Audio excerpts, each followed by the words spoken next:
5 larangan untuk panitia kurban.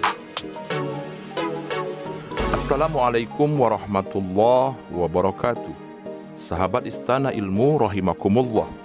Tak terasa sebentar lagi kita akan melaksanakan ibadah kurban di hari raya Idul Adha hingga hari tasyrik pada bulan Zulhijjah. Hampir seluruh masjid dan musholah sudah mempersiapkan diri. Mereka telah membentuk kepanitiaan dengan rapi yang nantinya bertugas mendata pekurban, mengadakan hewan kurban, menyembelih sekaligus mendistribusikan daging kurban kepada yang berhak menerimanya. Meski di zaman Rasulullah istilah panitia kurban tidak dikenal, namun bukan berarti keberadaan mereka tidak dibolehkan. Apalagi di masa kini, panitia kurban sangat penting dalam membantu kelancaran proses penyembelihan hewan kurban hingga penyaluran daging kurban tersebut.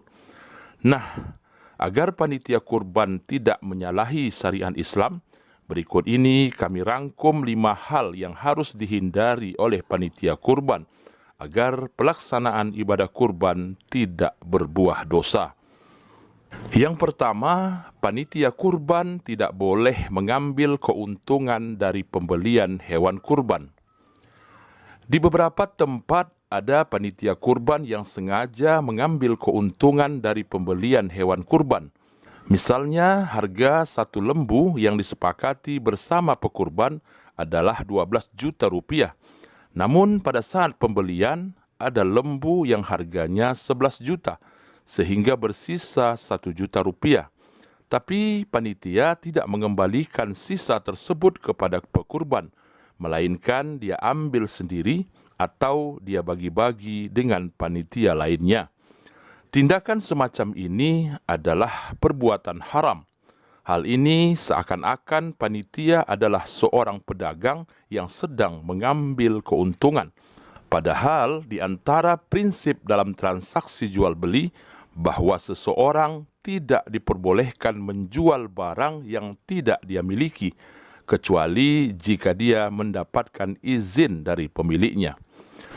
Hakim bin Hizam radhiyallahu anhu pernah bercerita, "Aku pernah bertanya kepada Nabi SAW. Aku sampaikan kepada Rasul bahwa ada orang yang mendatangiku, memintaku untuk menyediakan barang yang tidak aku miliki. Maka bolehkah aku belikan barang itu di pasar, kemudian aku jual barang itu kepadanya?" Nabi SAW ketika itu menjawab, "La tabi' ma laysa indak." Janganlah kamu menjual barang yang tidak kamu miliki. Dalam riwayat lain, Hakim juga pernah mengatakan, "Nahani Rasulullah SAW an abi'a ma laysa indi." Bahwa Rasul SAW melarangku untuk menjual barang yang tidak aku miliki. Hadis riwayat Tirmizi. Ketika membawakan hadis ini, Imam Tirmizi menyatakan bahwa mayoritas ulama mengamalkan hadis ini. Mereka membenci seseorang menjual apa yang tidak dia miliki.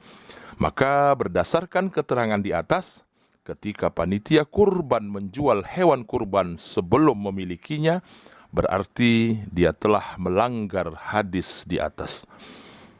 Yang kedua, panitia kurban tidak boleh mengambil upah berupa daging hewan kurban.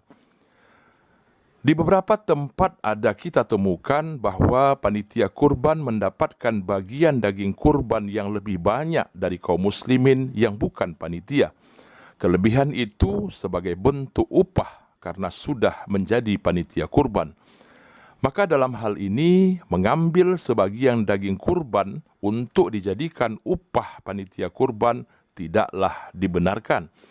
Ali bin Abi Thalib radhiyallahu anhu ada menyebutkan bahwa Rasulullah SAW memerintahkanku untuk mengurusi unta-unta kurban beliau. Aku mensedekahkan daging, kulit dan jilalnya, yaitu kulit yang ditaruh pada punggung unta untuk melindungi dari dingin. Aku tidak memberikan sesuatu pun dari hasil sembelihan kurban kepada tukang jagal. Beliau bersabda, kami akan memberikan upah kepada tukang jagal dari uang kami sendiri. Nah, berdasarkan hadis tersebut sangat jelas bahwa upah bagi panitia kurban maupun bagi penyembelih hewan kurban tidak boleh diambil dari daging kurban bagian kaum muslimin. Jika panitia mau diupah, maka pekurban atau sahibul kurban haruslah menyediakannya sendiri, baik itu berbentuk uang maupun daging kurban yang memang sudah menjadi bagian dari yang berkurban, bukan diambil dari bagian kaum muslimin lainnya.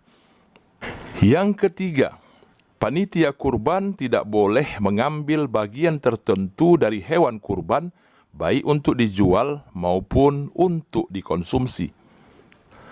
Ketika hewan kurban telah disembelih, maka seluruh bagian tubuh dari hewan kurban tersebut harus segera dibagikan sebagai sedekah atau sebagai hadiah. Imam Nawawi menjelaskan bahwa tidak diperbolehkan bagi siapapun mengambil secara pribadi atau memperjualbelikan bagian tertentu dari daging kurban, seperti lemaknya, kulitnya, tanduknya, bulunya, dan lain sebagainya. Bagian daging kurban tersebut juga tidak boleh dijadikan sebagai upah untuk panitia kurban. Semuanya harus dibagi secara proporsional. Dari Abu Hurairah radhiyallahu anhu, Nabi sallallahu alaihi wasallam bersabda, "Man ba'a jilda udhiyatihi fala udhiyatalah." Barang siapa yang menjual kulit hasil sembelihan kurban, maka tidak ada kurban baginya. Hadis riwayat Al-Hakim. Yang keempat, panitia kurban tidak boleh pilih kasih pada saat pendistribusian daging kurban. Para ulama telah sepakat bahwa pendistribusian daging hewan kurban harus tepat sasaran, yakni kepada muslim yang membutuhkan.